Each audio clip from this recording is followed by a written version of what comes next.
Sometimes, exploring means conducting continuing studies.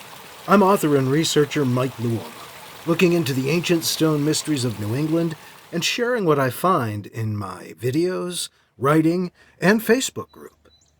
I've shared 3 long-form videos, many photos, and written a great deal about the stonework found around Indian Brook Reservoir in Essex, Vermont.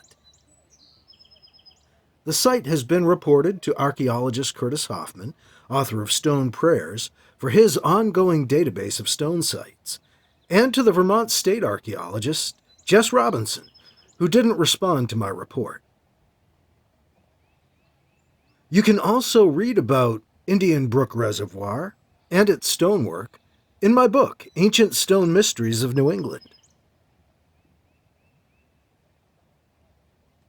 I keep returning. Not too often, as Essex discourages non-resident visitors in season. But even though a snowy March gave us a short late spring, I made it there for a long day in mid-April to investigate a LiDAR feature that I didn't find, and to revisit some of the finds made there so far. As it was soon after snowmelt, before much new greenery had sprung, we hopefully can get a pretty clear look at what I think is a huge serpent effigy with a Boulder Head.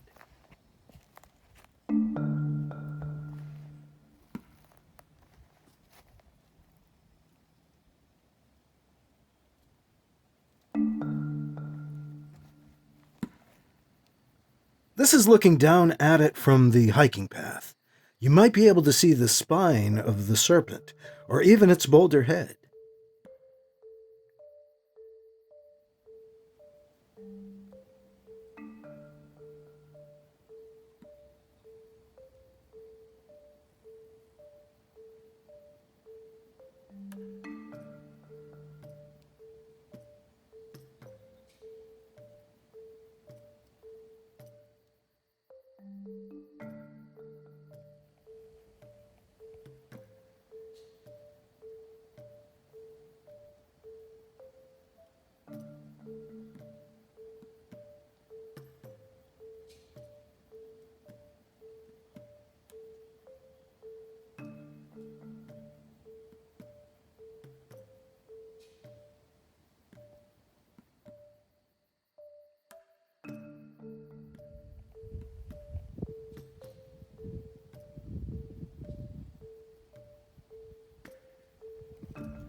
There's a possible frog effigy at the head of a spring next to it.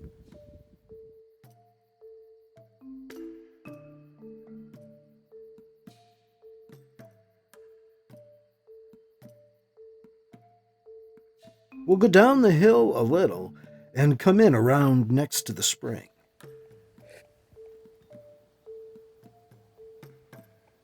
The potential frog effigy is in the foreground. The serpent form now further back.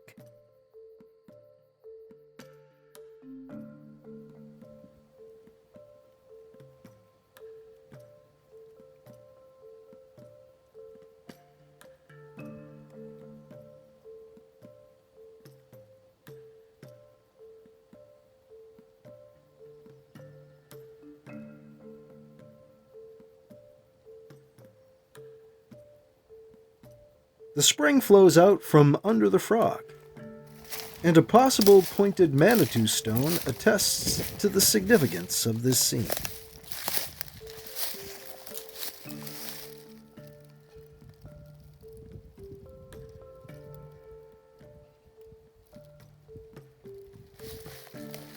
Frogs are often associated with water sources in Native American stories.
I believe this boulder serves as a head for this great serpent effigy.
It looks like a serpent's head from both directions, even coming from the other side, where the stone row continues on alongside the spring brook down to a beaver pond.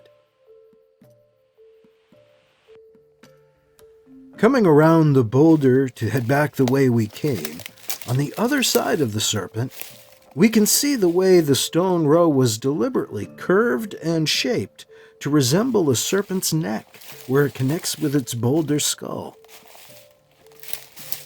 Coming up and on top of the boulder in what appears to be a deliberate serpent form.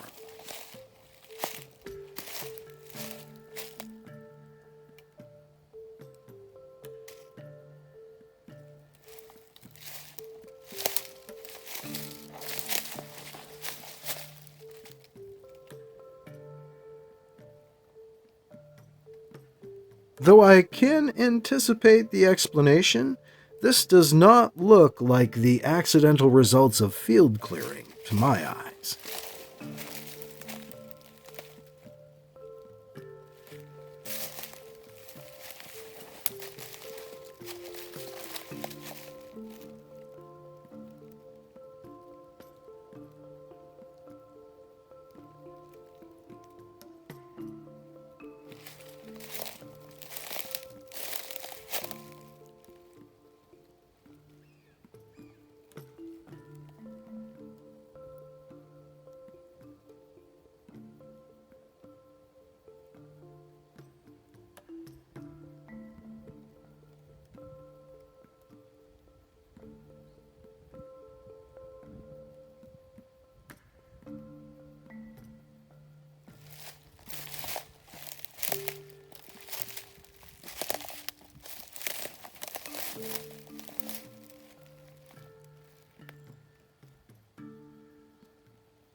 You'll see what I see, but with the downed trees and underbrush, it can be hard to make out the details, which have me convinced this is a likely serpent effigy form, a large one.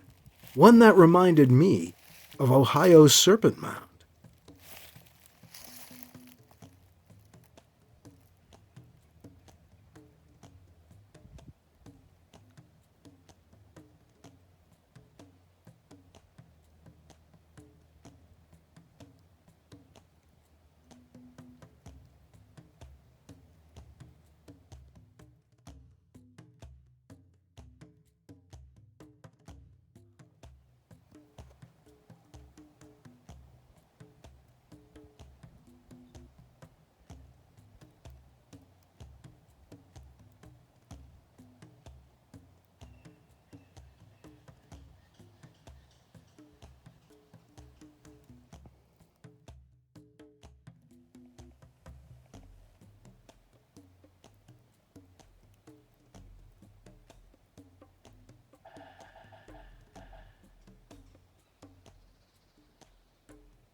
The idea this is a serpent form, an effigy form, is borne out by the appearance of several smaller serpent rows around the reservoir. Those who assume sheep farmers built Vermont's stone walls also assume there are no stone walls in the Champlain Valley. But these possibly indigenous Champlain Valley stone rows would seem to put both assumptions to the lie. This stone row north of the reservoir, but south of the beaver pond, doesn't appear to serve any utilitarian purpose.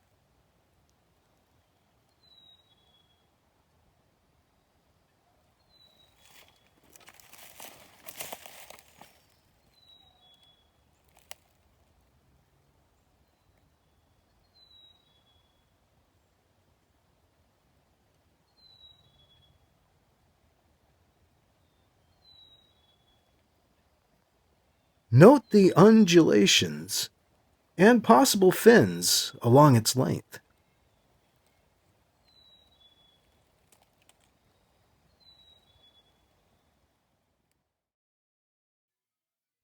It seems to have a single horn, just behind its Boulder Head.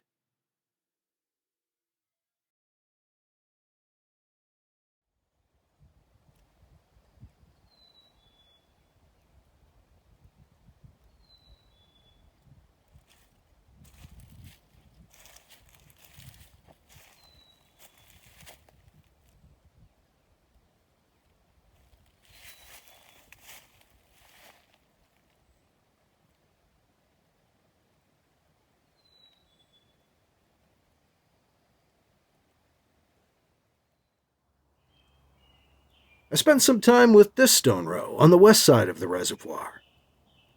Noticing the stonework is often best visible from off the trail, on the old roadbed, now stream bed, on the other side of the stone row.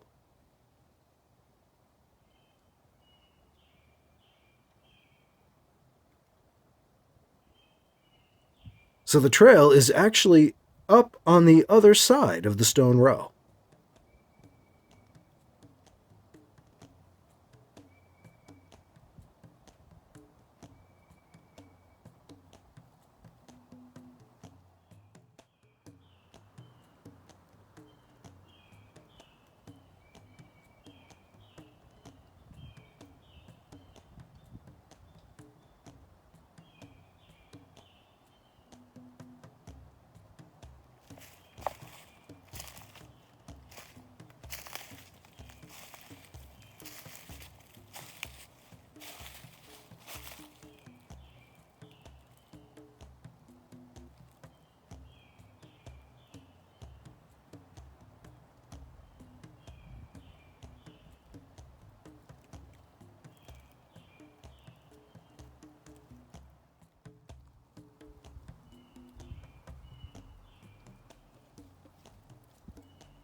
Both sides of the stone row are exposed enough here that we can see the serpentine bends along its length.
This large boulder sits at the apparent eastern end of the stone row, which doesn't seem to continue on to the reservoir alongside the trail.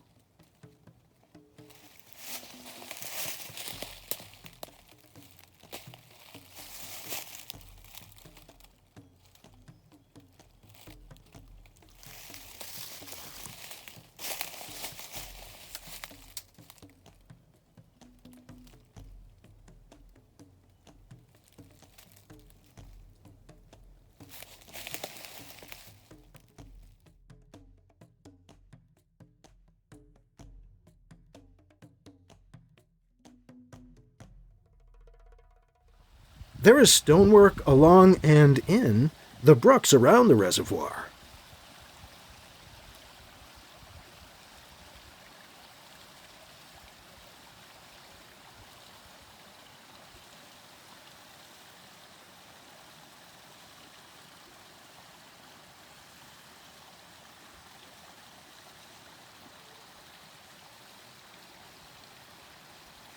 The arrangement of stones along this brook mirrored some I'd drawn the night before my first visit here, in trying to illustrate what I looked for in the stone rows.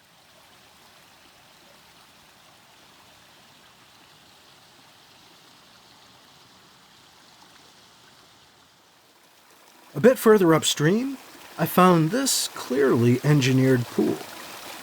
It's not that large.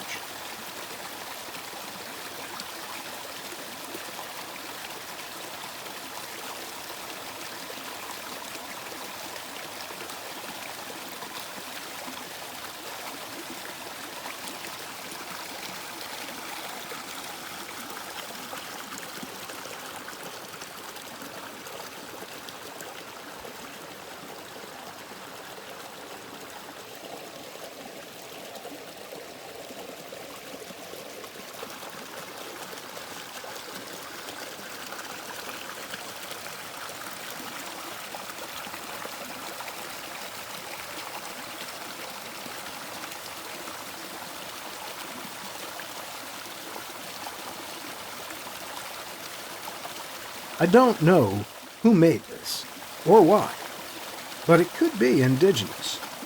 Perhaps to trap or keep fish, or to keep other food in, to keep it cool.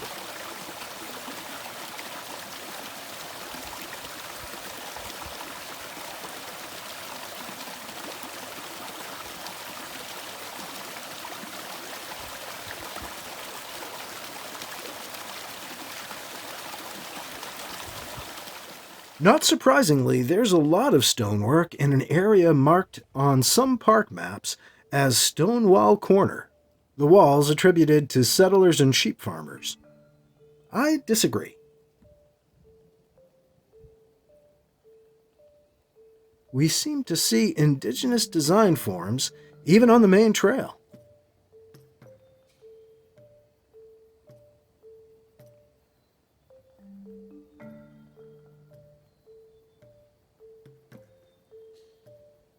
And the surrounding area has even more interesting potential stonework.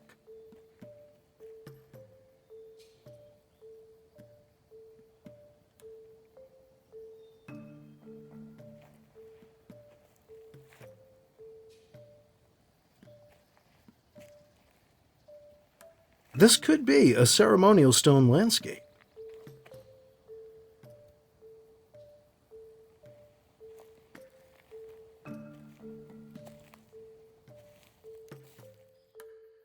This stone row runs perpendicular to the main trail, then curves around the top of a low ridge.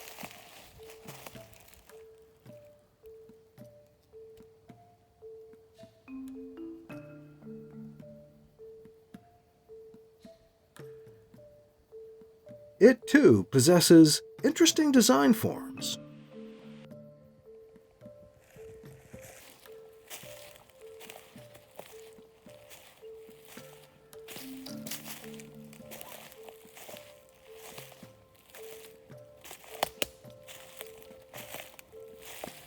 This doesn't appear to be traditional European-style stonework, but organic, indigenous work.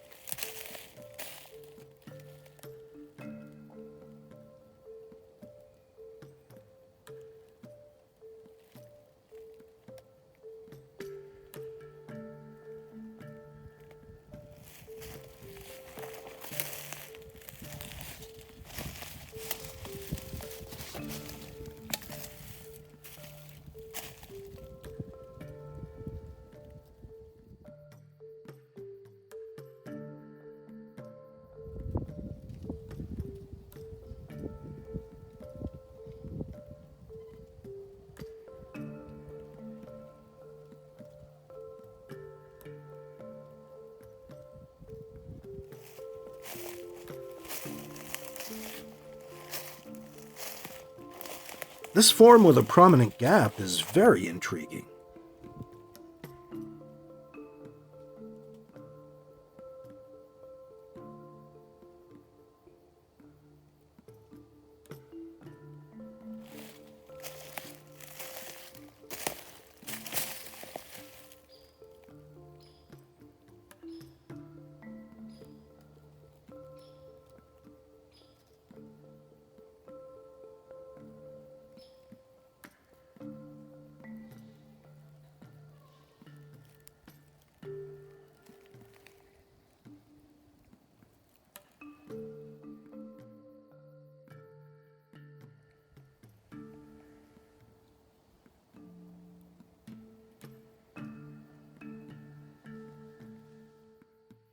This stone row begins over near the gap feature, running roughly perpendicular away from that stone row.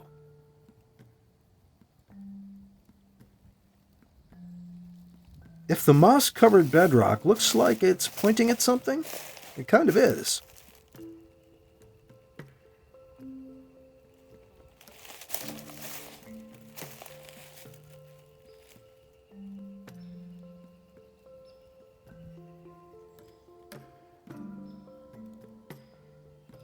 We turn around to see a curious boulder and bedrock construction, degraded and buried in dirt and duff.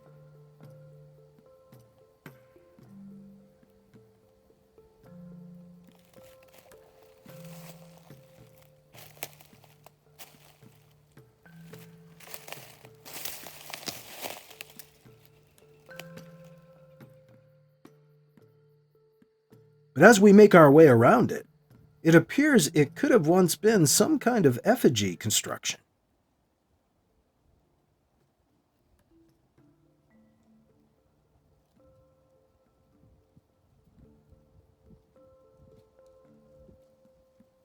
This would seem to be its body. I don't think we're looking at any kind of foundation here, not on the bedrock.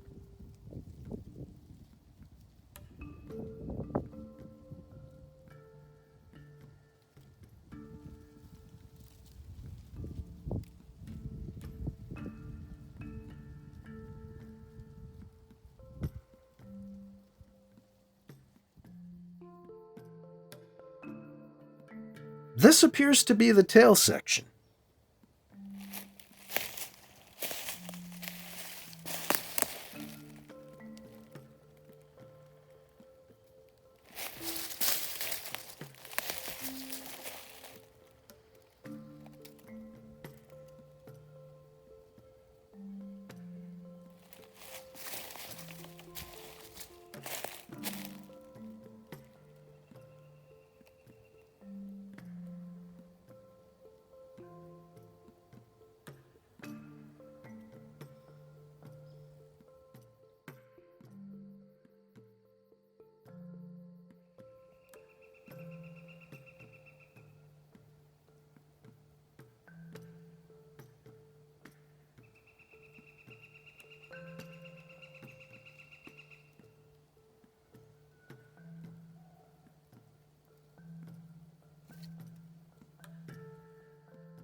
As we come around the side with more exposed bedrock, the bedrock's sweeping lines suggest an aquatic creature.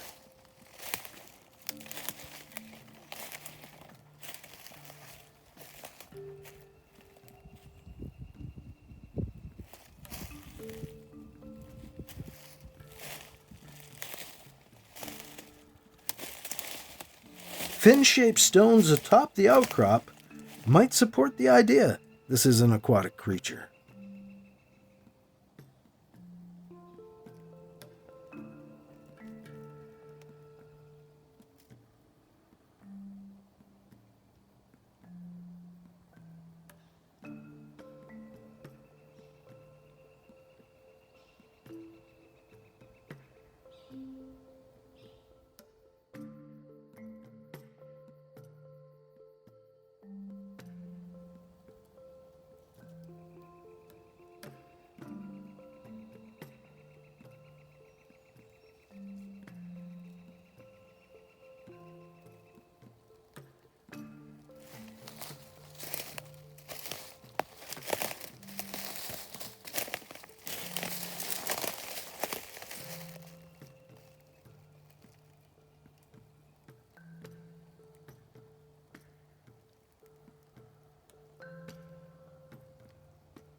This is highly speculative, but it's only one of a few forms like this here, in this area apparently surrounded by serpent rows.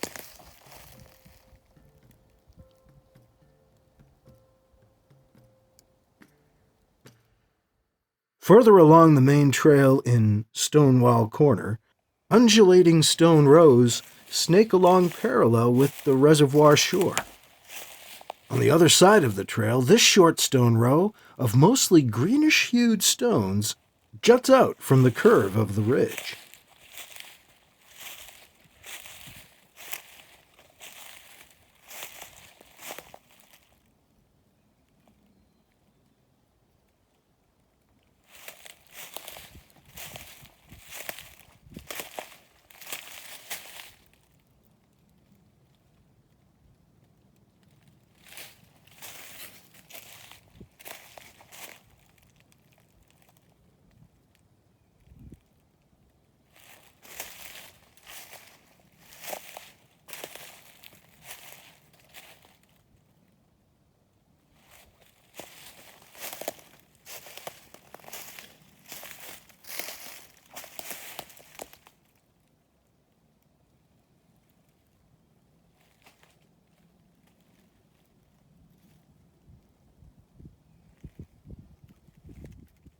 Even the large boulders along the road are assembled in stone rows presenting similar, possibly indigenous designs.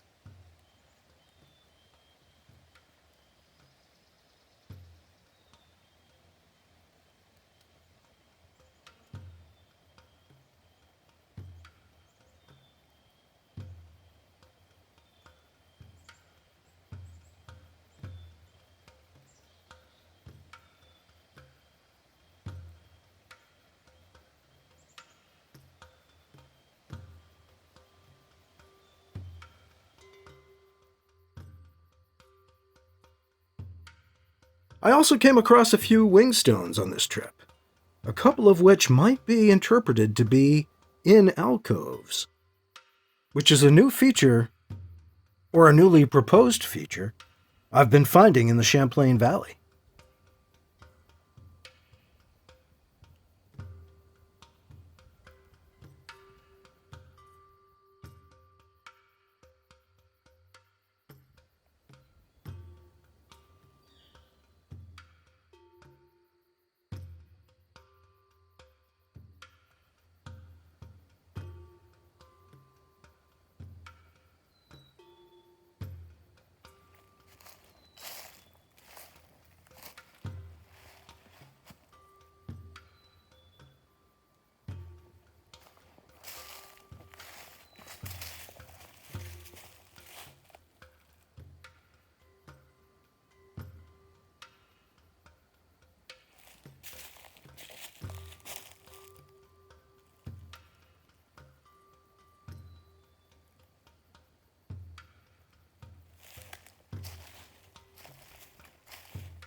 Could this large wingstone be in an alcove?